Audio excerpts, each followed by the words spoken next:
there's different, I guess, models for social entrepreneurship.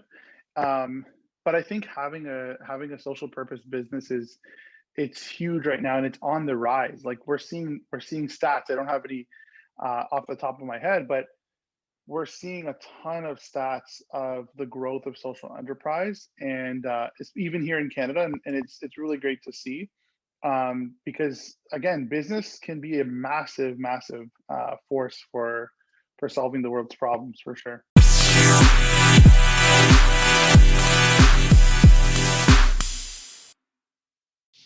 My next guest is an entrepreneur by the name of Daniel Francavilla.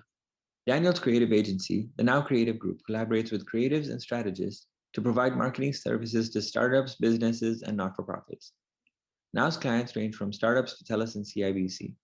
Now has received a Social Good Design Award and a Business Excellence Award. Daniel is also a partner at King Street Media, a purpose-driven growth agency based in Toronto. Daniel is passionate about helping others to create social change. After traveling to developing countries as a student, he founded a not-for-profit to help children in the developing world receive an education and to empower local youth to become leaders. Today, Access focuses on supporting youth who are creating their own projects and organizations for positive social change and offers microgrants to the Access Fund, hosting Bright Ideas pitches. He is a recipient of the 40 Under 40 Award from the Brampton Board of Trade. In response to the COVID-19 pandemic, Daniel partnered with fellow entrepreneurs to launch MaskWell, a company that produces reusable, locally designed masks for everyday life, featuring high-efficiency air filters while supporting frontline healthcare workers with every purchase. Daniel has spoken at a variety of events, conferences, and workshops within the Toronto startup scene and not-for-profit sector. He has also mentored students from high school to post-secondary on starting their own initiatives, businesses, and careers. Daniel shares his learnings, tips, and experiences on his blog, videos, and podcast. Without further ado, my conversation with Daniel Francavilla. I wanted to start with a quick story. I know I interviewed you last year, right before the pandemic, when you came to York University, and that was my first experience interviewing someone. Nice. And that kind of gave me the confidence to start the podcast. But I remember, that's awesome. Yeah, and right after that interview, when I go home, my cousin is like, "Oh, you interviewed Daniel? Like, I went to school with him." And that's when I realized you went to DeVille for high school, right? Yeah. How was that experience? I know that's where you started Access Charity, but how was your experience in high school going to DeVille, just experiencing that life? It was good. I loved it. I was involved in like everything that happened. Like I was involved in everything at school. So, but yeah, DeVille was interesting. I know it's changed a lot now, but it was cool at the time. Yeah, no, I think you graduated 13 years ago. For me, it was a little bit more recent. I think 5 years ago now, right before I started university. So it's a little bit more recent, but I mean, I think it changed a lot after I left too. So not even between when you left and I left. Yeah, I think it was 2012, 28. Yeah, sorry, 2008 that I graduated. Yeah. Gotcha. Okay. So you started Access Charity when you were in DeVille, when you were in high school, right? Yep. What was that experience like? How did you go about founding Access Charity? So for me, I was always someone who was involved in stuff. I did like, student council events, fundraising, all that kind of stuff in like elementary school, all that. And when I went to high school, I got involved as many things as I could, and I heard about an opportunity to go on a trip to Dominican Republic, which was basically it was an exposure trip, not so much a volunteer trip, not so much a vacation, but an exposure trip to kind of see what life is like in other parts of the world. So I took that opportunity, and there was only a couple of us that had signed up. We joined with a couple other schools to go, and just learned what life was like for a ton of the world, because as you know, most of the world does live in far greater economic challenges than we have here in North America. So it was interesting to see what life was like, outside of those resorts that are constantly being advertised. Not so much now during the pandemic, but at the time. So when I was on the trip, I met with a lot of these these kids who, some were really young, some were around my age at the time. I was around grade 10 during the trip, and they wanted to learn English. They, wanted to be able to go to school um, and talk to us. They were super excited and enthusiastic, but there were a lot of little things that were causing, barriers to accessing school. Silly things that seem silly, such as, can't afford a uniform, for example. Things like, having the right shoes, and again, for them, it was difficult for a lot of them to purchase those year after year. And so right away when I came back, I knew I was going to do something. I actually gave a presentation in Brampton at the local church when I came back, which was pre-planned. I didn't have an intention of launching an organization or anything like that. But I just shared my experience, had a little slideshow, and I decided to set up a table there and collect money for school uniforms, because, like I said, no uniform, that's a barrier to getting into school. And over the course of the weekend, this was actually March, the first weekend of March, I think 2000, I don't even know the year now, 2005, I think. Yeah. We raised over $8,000 that weekend. Wow. And for me, that was like the go ahead moment. Like, okay, I need to turn this into something. I need to continue this and actually, establish something. So that's where Access itself was born.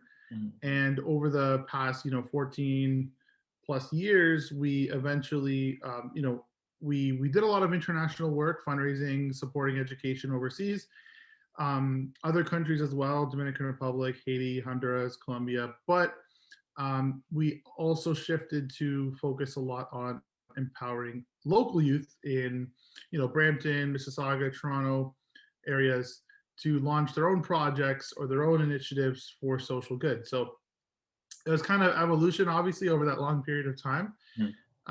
But that was how Access got started. It was literally from that one exposure trip in high school that I went on, and it really changed the trajectory of a ton of my life, for sure. Yeah, you mentioned uniforms, and I just started thinking about those DY uniforms and how much I used to hate them. But we used to take it for granted because so many people didn't have that access to it, right? And very recently, I've been looking into emerging economies, how to use social entrepreneurship to be able to help these people, because you see their living conditions, but you realize that when you fundraise or you do charity for these people, it's not enough to sustain them. It's not enough to be able to in the long run. So when you create social entrepreneurship where you're trying to make money to be able to reinvest and help them in the long term, that's something I've always been passionate about. And so I do want to get into social entrepreneurship, but I'll get into that in a bit when we get to COVID. I wanted to now go into your business. You finished high school, then you went to OCAD for university, and then you launched Now Creates a couple years after that. What were those building blocks that led to the foundation of Now Creates? So for Now Creative Group, I obviously went to school for graphic design at OCAD University right after high school, and I continued to pursue Access and a lot of my, speaking, events, community stuff, volunteering in Brampton, even while living in Toronto. So that was kind of always a part of my life concurrently. And I've always been a creative. So I was the kid who was volunteering to create the posters, for events and stuff. And I was always, any type of club I was involved in, I was the marketing or design person, right? So I figured I could use design as a way to help promote whatever I'm trying to do, support, community stuff like projects, anything. So I went to OCAD for graphic design, and during that time, I started freelancing. And of course, I had a pretty big network already because of all the different work I had been doing in Brampton, in Toronto, different events, conferences, etc. So after graduating, I figured, okay, let me keep going with Access. I'll continue freelancing. We'll see how this goes. I think I applied to one agency and they weren't even hiring. I thought the branding was cool and I wanted to work there. So that was it. I wasn't aggressively on the job hunt because I figured I'll give myself a little bit of time. So I was living in Toronto for school. moved back home to Brampton, and then just did freelancing as a graphic designer. Um, the most basic things at the time, business cards, logos, basic website stuff like that that everyone needed. And when you're working in a smaller town, I'm not going to call Brampton a small town because it's massive now. Yeah. And in the suburbs, for example, you have a lot of very small businesses, like a real estate person who's they're not running a massive brokerage, not running a big business. They just need a business card. Their scope of their project and their budget's going to be quite limited. But I was literally doing that work, going from Second Cup to Starbucks to the Brampton Library to wherever, right? Like I was constantly on the go. And I had a lot of requests for bigger projects. Let's say, now I need a video. Now I want a website. Do you do this? Do you do that? And I kind of assembled a team of freelancers that I had met throughout my time, either at OCAD or through networking, stuff like that. And so I decided I was kind of in a rut, continuing this like trend of just, going from coffee shop to coffee shop and very small projects and having all my time taken up. I wanted to like refresh something. So I came up with this idea for something called Now. Now Creative Group was the name, and I wanted it to be something, something that was general enough that I could turn it into something different or expand it. And so, but I knew that it could be any type of creative service. It wasn't just strictly graphic design. So to kind of make this happen and get myself in a new mindset, I rented a desk at a co-working space in Toronto. And at the time, co-working was super brand new across the GTA. Like, I don't know if you know Brampton's Lab B co-working space. Like, they hadn't even gotten off the ground yet. They had done like a crowdfunding campaign at one point. So it's like, they were in like a separate space. So from that perspective, I needed like a new thing, right? So I went to Toronto, rented this desk, incorporated my business there. I had like refreshed my vision and my motivation, and then started, honestly, it became really easy to collaborate. Having the space, I would have, freelancers come by the space. I would have photo and video shoots there. And that was actually how the beginning of Now Creative Group started. And I continued with a lot of my freelancing clients, and eventually we got additional, new clients through the agency itself. And for the first year or so, honestly, it was just based on like referrals and events and stuff like that. So that was it was an interesting start to the business. Yeah, no, so I was talking to Astawa about it. I'm not sure if you're close with Astawa. I know you talked to Hamza about it, but a couple of weeks ago, he was talking about the same thing because he was involved with the Brampton Entrepreneurship Center and the Lab B, the co-working space and all that, right? So I was talking to him about it. But you mentioned that when you started Now Creative Group, that you already had a network because you were doing public speaking. So when did this public speaking start? Was it in high school or was it during OCAD? Like, at what point did you start to do speaking a lot? Yeah, so the public speaking started back in high school, specifically because of my charity. So because of Access, I was trying to get the word out to do fundraising, right? So we would go to high schools and elementary schools all across Mississauga, Brampton, Caledon, some in Toronto as well, some conferences and things like that. So that was kind of one of the ways that I built up my network. And then early days to join things, in high school, like something called the Brampton Mayor's Youth Team, which doesn't exist anymore. But from that, I got connected to, like 20 or 30 other representatives from other high schools, and kind of grew this network essentially through getting involved in everything, right? So anyone who's young, I definitely encourage you to. I know it's hard now with everything being remote, but honestly, you can attend meetings with a click. So show your face, right? Like get into these rooms if you can, right? Volunteering, that was it. That was how I built my network. And then, when you speak at some schools, and if they found something valuable or relevant, then they'll refer you to another school, or you can at least show that, hey, I spoke at this school about this. Are you guys interested? So that definitely helped to grow my network. And then eventually I joined different associations too, right? Like Brampton Board of Trade became a member of that. RGD, the Registered Graphic Design Association of Ontario. Different Facebook groups, things like that, that really help with the network. Yeah, I feel like networking has become easier and also a lot more difficult. Like I did a lot more networking in university when I was in person because I was holding these events. Now that I have my own business and we're also at home, it's like I can do it at the click of a button. But now because it's so easy, it's like you'll get the next one, you'll get the one after that. So it's a little more difficult, but then it's also like with the podcast, I've also built a network off that. So it's like there's like ups and downs, and it has its pros and cons with networking. But then you said you started the business with freelancers. Did that ever grow into having paid employees, or did it always stay as freelancers? No, so yeah, we actually did end up expanding to having paid employees, like full-time employees. And one of the things that I liked the most about doing that was I was able to kind of help some of my friends enter the industry or get gigs that they maybe wouldn't have heard about or reached. And same with a lot of students. So we had tons of co-op students, high school co-op students getting in super early, university and college co-op students, internships. So that really helped to kind of build our network and our community for the agency itself, right? And then some of those people who were a co-op student, let's say, or an intern years ago, like we've also hired them to do freelance work, or we've hired them. Some have actually been hired full time because they did an internship with us, right? So that was kind of cool.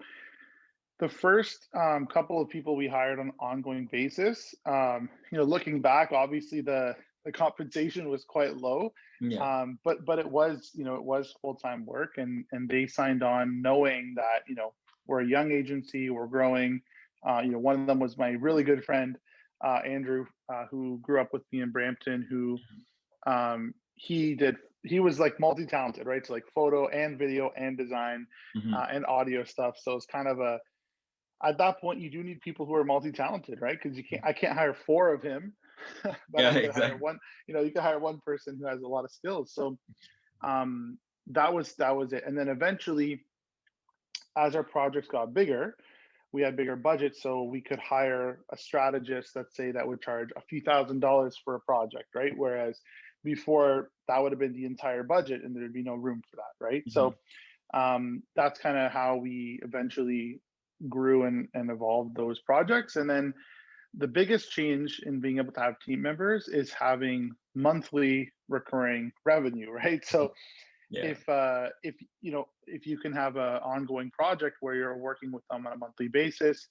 managing their social media, then you have a budget to actually hire someone on a contract or a full-time basis. So now is it a hybrid between you have both, where you have the interns, you have the freelancers, and you also have the full-time workers at the same time? Exactly. Yep. And recently, over the last year or so, we actually partnered with another agency who primarily focused on digital marketing, which is one of the areas that we did offer, but we didn't focus on it as our lead thing. Our lead strength has always been branding and design and social content. So we actually partnered with this other agency and but brought them into a bunch of our client work. So much so that we ended up actually merging our two agencies together, which just happened at the beginning of this year. And we're actually just publicly rolling that out this spring. So it's not even, depending on when this podcast is aired, there's not necessarily an official announcement, but all of our team and our clients and everyone has been informed. So it's a pretty interesting evolution. And just to kind of give context, that took over 7 years, right, to get to the point where we were starting to own our own strengths and starting to, people could see our value and how we could be a good fit. And so now we're turning 8 essentially this spring. Will be the official 8th year, and that's at the time where we're merging with another agency. So that was the evolution of Now Creative Group. Well, congratulations on that 8 years. I remember when I was listening to the podcast yesterday with Hamza, and that was at that point it was turning 6, and now it's turning 8. So congratulations on that. Thank you. Yeah. So, And sorry, go on. You were. I was going to add the podcast with Hamza on ideas into action. That was definitely one of my favorite interviews, because of course Hamza, he's a great guy, and he's very thorough, and everything he does it to 110%, right? So for him, he was someone who he had an agency as well, right? And that's how we first connected. He was running an agency, and we were kind of on a similar trajectory. He was maybe a year or two ahead of us at that point. And so he was definitely someone who shared some insights, but ultimately he decided that the agency world wasn't for him. And some of the things that I learned from him were basically certain mistakes that we should not necessarily do or make ourselves. And also something that Hamza always talks about too is like how it affects you personally, like your own, protecting your own energy and managing your own time, and doing things you're personally passionate about. So yeah, it was kind of cool to have that podcast interview with Hamza as well. Yeah, no, I love Hamza's podcast because when I started listening to him, I built a big network off of his podcast. So a lot of our speakers at York University or people who I heard speak on his podcast, and I was inspired by their stories. Nice. And when I started this podcast, he was one of the first people to support it. He was on episode 2. I'm not sure if you got a chance to listen to that one, but yeah. Yeah, I actually listened to Astawa's episode. I haven't listened to Hamza's yet. But fun fact about Hamza is that things kind of come full circle, because he ended up hiring. I know he hired Astawa to do some web work for him, but he also hired my agency to do a bunch of social content for him, and to run the social media accounts for his podcast channel as well. So things kind of come full circle, and that just speaks to the value of networking, right, and building your community, right? Literally, with him and Mahfouza, one of the first things they said was it's coming full circle, because I listened to their podcast and now I'm having them on mine. So it's literally a full circle. And he has exactly. he has people come to speak at his classes too, talk about what they know about marketing. So I'm sure he's going to appreciate this shout out because he's a really great guy. Going in, and actually one of the things that you talked about with him was about remote work, and this was before the pandemic happened. Yes. And yes. You did mention that on Fridays you would give the team a chance to work remotely. How has that changed over COVID? The fact that you already knew remote work was going to happen, and now you're fully like tied into it. Yeah, that's that's pretty interesting that you kind of pulled that out from that episode. So we actually shifted to we had our own office space where we were of course covering the entire overhead. We had 2 units, one big one we would do events in, and one second one we would do photo shoots and meetings in. So we went from that. Then one of our clients actually opened up a space called Soho Innovation Lab in Toronto. And we decided to move in to that space because it was a brand new renovated space, got a private office there. But our team loved the co-working environment where like they can come in and out, they can sit anywhere, work on the couch, work in the private podcast room, work anywhere. So we actually had started shifting about a year before the pandemic to essentially not having anyone there 5 days a week, right? Everyone was coming in a little bit less than that. And I love working remotely. And of course, you see people saving a lot of time.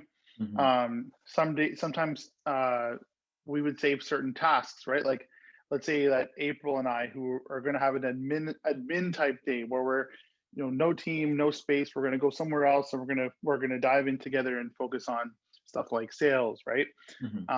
So I think space has a huge impact on your productivity and your motivation. Some people are not affected. For me personally, I think it is important to vary up the spaces that you're working in. And obviously right now we're kind of stuck.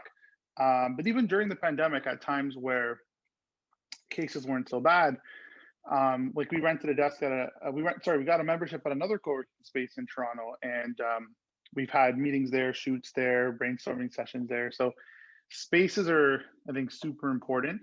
Our team, because a lot of them are they're entrepreneurs themselves, they love that flexibility, right? So we're more than happy to have a fully remote team now, and that's how some people perform even better that way. So have you seen up in productivity, or maybe like about the same right after COVID, or how has it changed? What I've seen from our team is a little bit more consistency. So prior to the pandemic, when we were in the office again, there was like people would be coming in. You'd have to make an effort to schedule meetings, schedule planning sessions, Mhm. far in advance. People that didn't live in Toronto, if they live in the suburbs or an hour away, they have to make arrangements to come in. Mhm. We have one team member who lives in Windsor area. Obviously now she's a full integrated part of the team on daily meetings, right? Mhm. Whereas before, we wouldn't even have those virtual meetings, right? It was, I don't know about you, but like we did not spend a lot of time on Google Hangouts video Yeah. prior to this, right? So it has enabled us to have like more dialogue, more constant communication. Although I really do miss the um, more spontaneous interactions that come up. For Mhm. example, like, you're having a meeting and then you're taking a break and you're walking downstairs to go get Starbucks, and like you have ideas that literally come up, right? Mhm. Or you see something and you're inspired by it. Like for me, when I used to live downtown Toronto, walking to and from meetings, it's like, I don't know, I got inspired by things, right? Yeah. So it's hard to describe what exactly that element is that we're missing, but we're missing something by being fully at home, right? No, it's actually mind blowing because I was thinking about it last year when we actually started the pandemic. I was like, how will we ever adapt to this system where we're fully remote? But now looking back at it, I'm thinking that when you came to that event at York, I'm like, I'm surprised people got out of their house to come to an event to speak at one of our events. It's like it's such a mind shift between then and now, right? Uh, Right. yeah, Right. And yeah, it's true because you had to make a real commitment to head out to go to something. yeah. And one of the very last, I think the very last event before the pandemic happened. So I had my 30th birthday party, which Oh was wow. which was a surprise. Mhm. Like very beginning of or March, end of February 2020. Okay. And then in March, I think March 5th, which is like March 4th and 5th, which was the anniversary in which Access started, the day I did that presentation at the church in Brampton. Mhm. We did our Access pitch night. Mhm. And it was like March 4th or 5th. And literally the next week, it was a full blown stay at home pandemic situation, right? So it was that very last event. It's so crazy to me. Like all those people were in that room together. We were sharing drinks, food. Like it was just like Yeah. very, very feels weird to look back at that for sure. Yeah, that even that February event was right before the pandemic started. It was February 19th, I think. Yeah, That we came yeah, to that. And when you came to that event, you came with April, who is your managing director at Now Creates, right? that's right. Yes. Is she also a business partner, or is she hired? So she actually started. April started off. She's been with the company for almost 4 years. Okay. She started off as an intern, just part-time intern doing business development. She was getting trained by her sales lead at the time, and she was like 2 days a week, doing this thing. And she was a student, and then eventually we had a very interesting situation where uh, our hired accounts person or project manager person had Mhm. like she was running her own business. She was doing like three or four things, teaching yoga or Pilates, all this stuff. And she like burnt out, like straight up, like that was it. So we had to get someone to replace her. And April had, I think, one training session with her. Um, and that was it. So then from there on, April essentially filled into this super important role of, actually managing a bunch of client projects. And then again, she kind of got promoted a couple different times to a couple of different roles, and then the opportunity to basically become managing director, which is huge Mhm. um, for her at the time. She was ready to step up and step into that. So she at the time she wasn't a formal business partner. Mhm. Now we've gone through the merger, and she is a partner in the agency as well, which is great. And she definitely worked her way up and fully deserves that. So Yeah, and the reason I asked that is because I was looking at when you come up with partnerships or when you and even with employees when you're picking people to work on your team, is there a specific criteria that you go with to say that, oh, this person is right? Because when you're picking a partner, or a business partner, they say it's like choosing a spouse. Yeah. So just so like even with like King Street Media, with April, with everybody on your team, Yeah. what was your criteria like in terms of picking your team?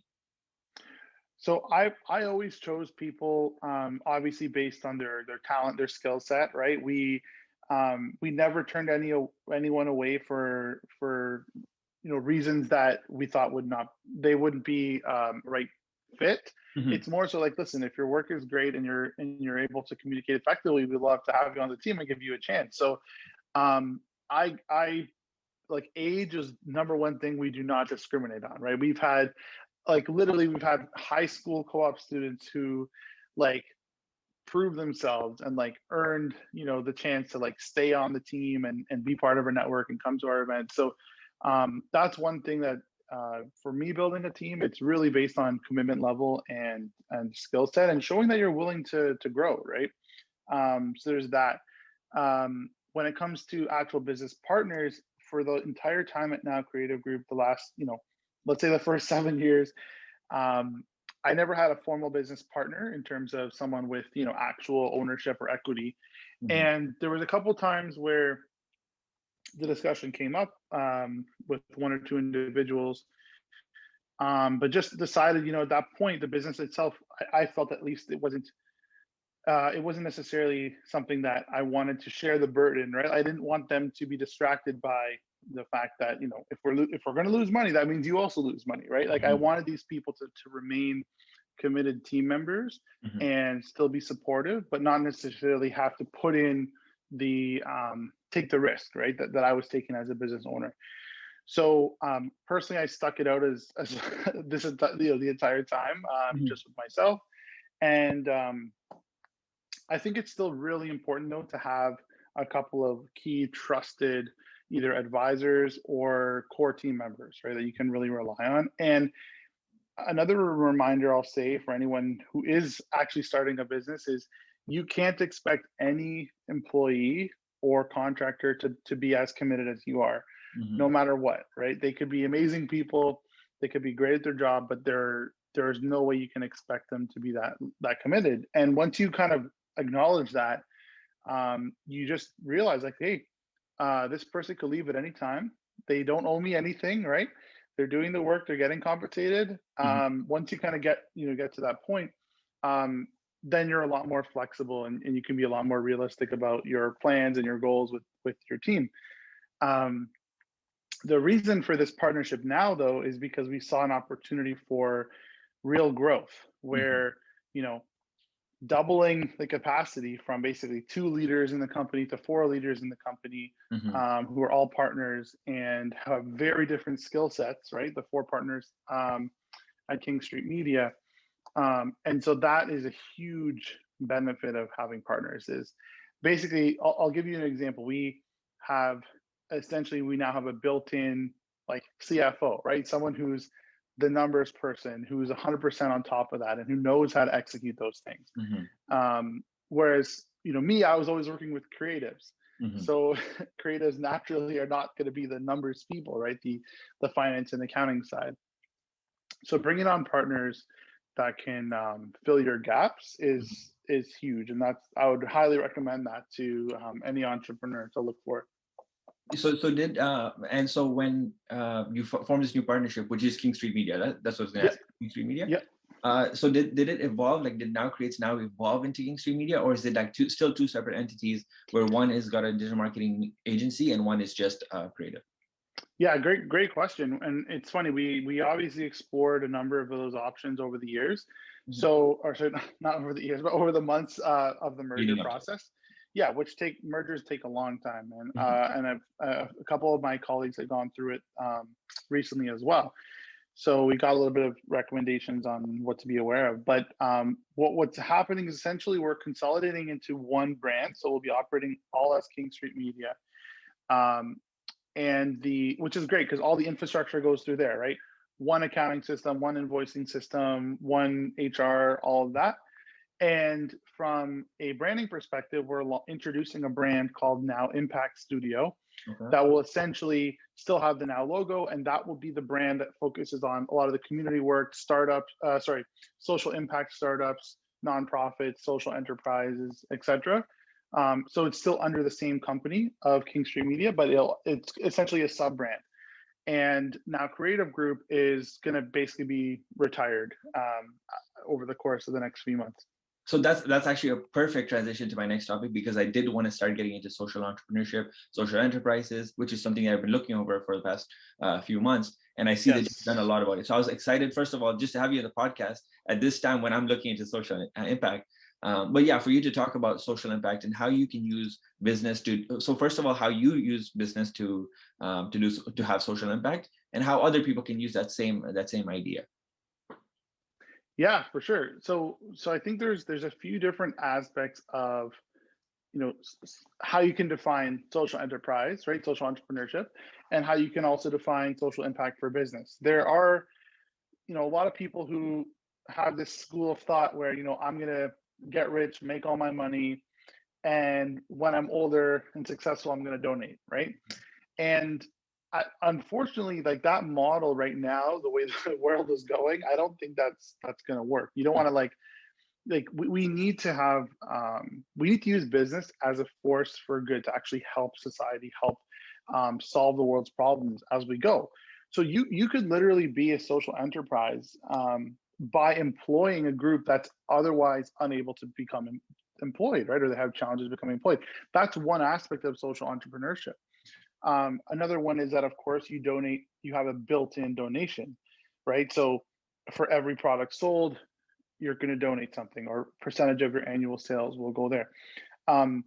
Or it could be that the product you sell is something that helps the world, right? Like, let's say the product you're producing is something that's very environmentally friendly or helps people to become sustainable. So there's different, models for social entrepreneurship. But I think having a social purpose business it's huge right now, and it's on the rise. Like we're seeing stats. I don't have any off the top of my head, but we're seeing a ton of stats of the growth of social enterprise, and it's even here in Canada, and it's really great to see, because again, business can be a massive force for solving the world's problems, for sure. Yeah, for my first encounter with it was in university when I heard about Tom's Shoes. You know what Tom's Shoes does? So Tom's Shoes, basically, they give for every one pair of shoes that they sell, they give away one for free. And then more recently, what I started looking into was the emergence of African countries and how they're going to be the next big empires, because they have a huge population that's still emerging. What I noticed is that if you start a business there, you can make a lot of money, which is something that I want to do. But at the same time, you can also help as many people, which is also something that I want to do, which is make a difference in the world.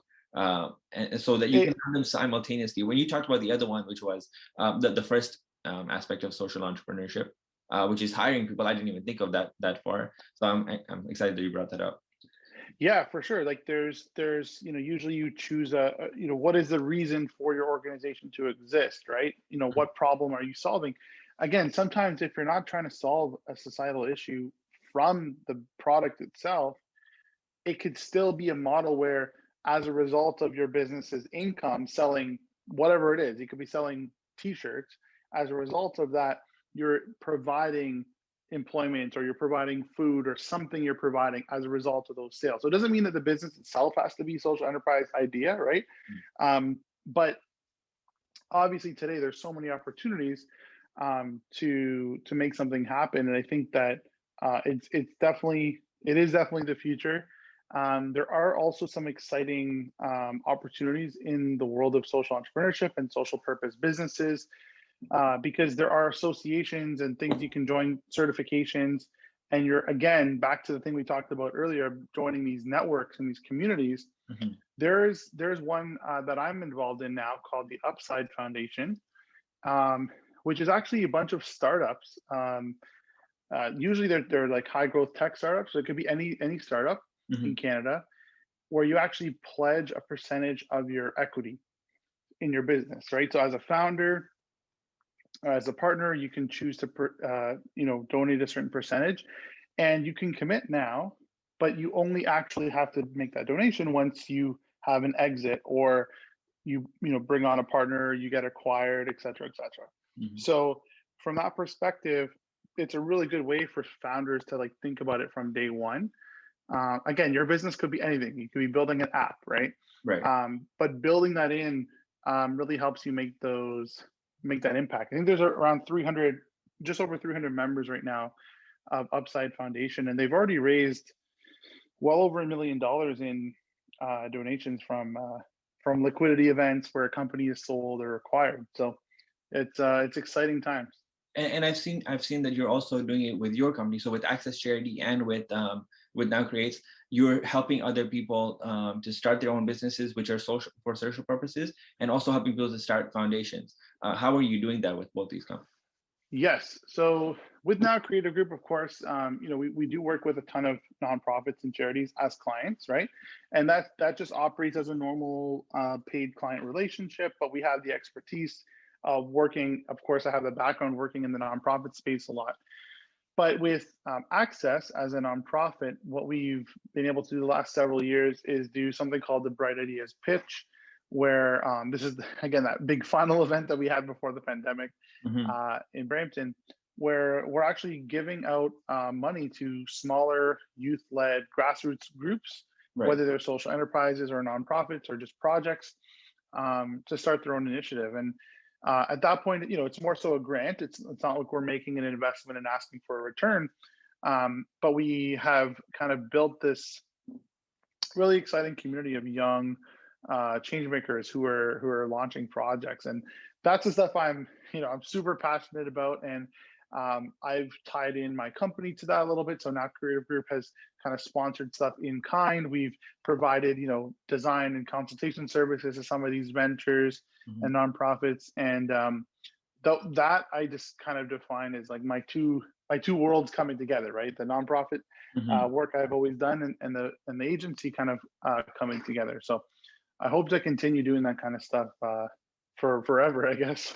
Yeah, between yourself and Swish Goswami, because Swish also said the same thing, that every business that he starts, he makes sure it has a social impact to it, a social aspect to it, so that he can help somebody while he's also making money for himself. And you did that Exactly. when the COVID started. You did that with the masks. How did you do that with masks? Exactly. Yes. Great tie in there. So Maskwell, we started pretty much right when the pandemic started, and there was another startup who worked in the same co-working space as us, who their company is called Pure Filters. They literally deal with air filtration for your home, right? Home offices. They have tons of different varieties of air filters, and they wanted to do something with us. And basically, they have the physical solution, the physical product, but didn't have the kind of community side or the marketing side or the branding. So they came to us and we partnered on this project, basically started a new venture, a new brand called Maskwell. We came up with the name and the logo and all that. And from day one, we knew, because of course, at the beginning of the pandemic, this is when there were massive shortages. Like Mhm. people, like doctors were wearing a mask for a week straight because there wasn't enough PPE, right? So we decided from day one to include a donation with every single purchase to the Home Front, which was basically just a central collective that was then distributing the funds to different organizations that need PPE in Toronto area or in Canada. Mhm. So when we launched it, again, we didn't know what the heck to expect. I had personally never run an e-commerce business before. I Mhm. had worked with clients that had e-commerce, but I never was, in the back end of it. So I learned a ton. Um, so our unique element, of course, was having these specific filters that go in the masks that are super high quality filters that really help with bacteria, virus, etc. And then the mask themselves evolved. So we did like a second iteration based on some feedback.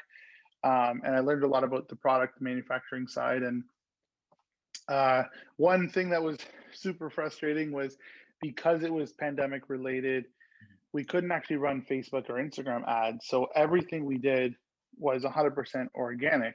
Wow. And I go back to the idea of partnerships and community there, right? Because we partnered with the Home Front, We partnered with a number of different nonprofits. We partnered with a couple different websites, Black owned Toronto. We basically like provided them with a bunch of masks to give to Black owned businesses in Toronto. They created a video. We did all these types of collaborations that I essentially facilitated to help us get the word out about these masks. So yeah, it's been about a year now that we've been doing that, and no, like it's still continuing, right? We're still selling masks. Obviously, there's not as huge of a push now because people have masks now, but at the time, like we started long before masks were mandatory, so it was a big client or customer education piece about should you be wearing masks, where should you be wearing them, what kind is effective, and a few months back, the government had announced that having a 3-layer mask, which includes a filter, is actually what's recommended. And so we actually saw a jump in traffic at that time because we advertised this specific filter and the material that we're using. And yeah, it was interesting journey for sure. I think what people overlook when it comes to social entrepreneurship is that people, first of all, people always want to help you because you're doing something good. So it might be a little bit of a selfish reason, but people don't even look at it for that reason. But it's just a side benefit that so many people are willing to help you with that because they want to help the cause. And at the same time, you're building your network because so many people want to like be around you and be part of the cause. So I think that's something that people overlook a lot. To build a business or a community of any kind, yes, people have to be rallied around something. They have to, believe in the product, believe in the mission, or the impact that you're making, right? Because they could choose your product from any old company, right? Mm-hmm. For me at Now Creative Group, there's literally hundreds of design and creative agencies in Toronto alone, right? Like it's literally one of the most saturated markets in North America is Toronto for creative agencies. And so, and then for masks, again, everyone, including like Old Navy, like everyone's selling them, right? They all came out with them. So to have that mission focus and that community minded focus, it can actually be a competitive advantage that I would encourage entrepreneurs to definitely look into for many reasons. But for one, it does actually help people to understand why they should go with you if they can kind of get behind your cause, right? Yeah, and I think right now would be the right time to mention that the next project that I plan to launch, it's a funny name. I was actually thinking about this yesterday. It's called Reminisce the Future, which is talking about looking at the future as if it already happened. So you look at the future and looking at the past at the same time. I thought it was funny because I was going to interview you and your company is called Now, and Reminisce the Future is literally the future and the past. So it's skipping both.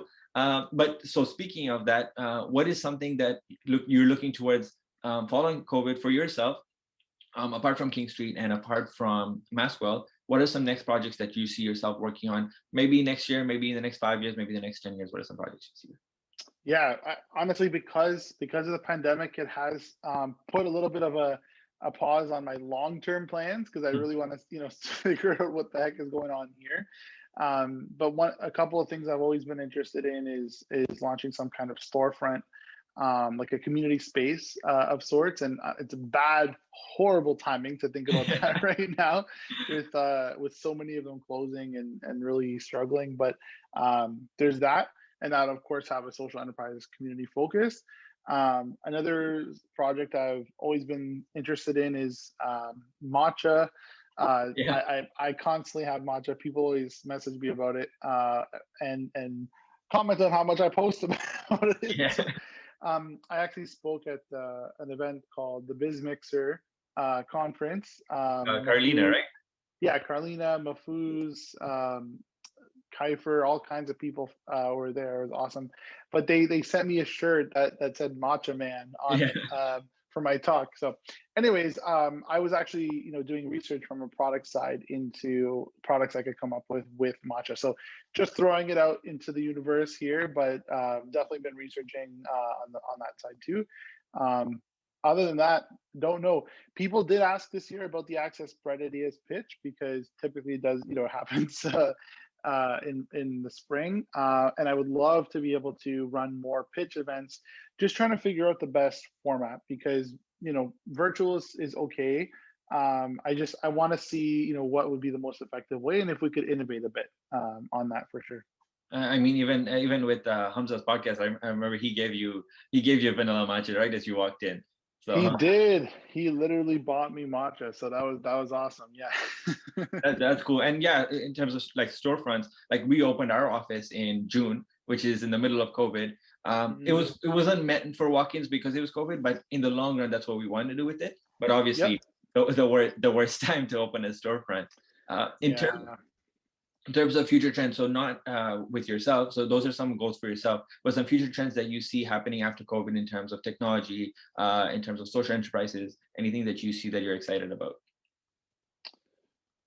That's a really great question. For me, I am seeing a ton of people looking into content as a business model, where they're actually the content is not just a platform, right? Like previously, people would build a social network, build a site, build an app.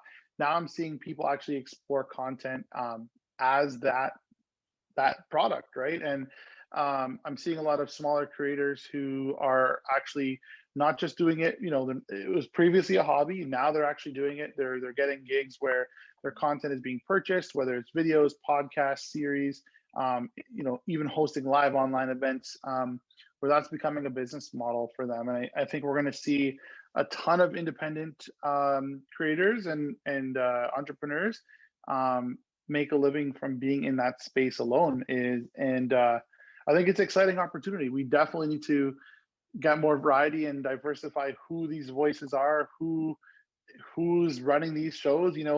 I think there's a great there's going to be a big influx of that soon. I think that will be a big business. Yeah, I'm starting to realize that too. After, as you saw with my conversation with Asawa, we talked about the slow drip method and creating content, and that's what I started doing too, right? Like building the blog, building the podcast, building a lot of content. My final question, as we draw to a close, what is some advice, final piece of advice that you can give to young entrepreneurs, or even older entrepreneurs who want to start a business, want to go out there and be successful? What is some final piece of advice you can give?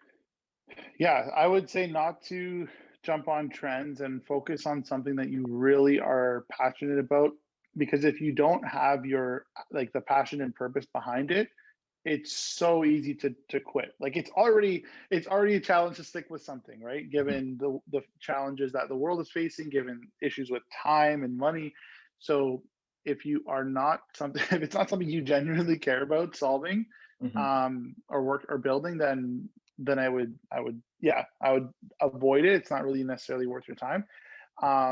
And also, again, we want to choose something that can make a positive impact, because we talked about it earlier. There are tons of benefits of that, and the world definitely needs more thinkers and more entrepreneurs who are doing something to make a difference. So that would be my final words of advice for sure. No, I definitely appreciate that. And like I said, I was excited to have this conversation because social entrepreneurship is something that I've been thinking about a lot lately. And to have the guru of social impact come on the podcast, I appreciate it. Thank you so much for your time. Thank you so much for taking this conversation. Thank you for having me. We will talk to you soon.